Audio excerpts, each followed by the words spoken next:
நீலம்கொள் மேகத்தின் மயில்மீதே நீ வந்த வாழ்வைக் கண்டதனாலே மால்கொண்ட பேதைக்குன் மனநாறும் மார்தங்கு தரைதந்தருள்வாயே வேல்கொண்டு வேலைப்பண் அறிவோனே வீரங்கொள் சுரர்க்கும் குலகாலா நாளந்த வேதத்தின் பொருளோனே நானென்று மார்தற்றும் பெருமாளே என்ற இந்த திருப்புகழை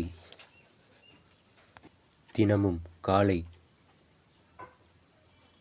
பாராயணம் செய்து வந்தால் திருமண தடை நீங்கும். திருமணம் ஆகாதவர்களுக்கு திருமணம் நடக்கும். நல்ல வாழ்க்கை துணை அமைய இந்த திருப்புகழ் ஒன்று போதும். தினமும் அதை காலையில் 6 முறை பாராயணம் செய்து வந்தால் அனைத்தும் நல்லதே நடக்கும். முருகன் அருளால் நல்ல வாழ்க்கை துணை கிடைக்கும். வாழ்க்கை துணைவன் கிடைப்பான். அனைவரும் இந்த திருப்புகழை தினமும் பாராயணம் செய்யுங்கள். செய்ய இயலாதவர்கள் தினமும் இந்த திருப்புகழை காலை அதிகாலை கேளுங்கள். வாழ்வில் நல்ல மாற்றம் உண்டாகும்.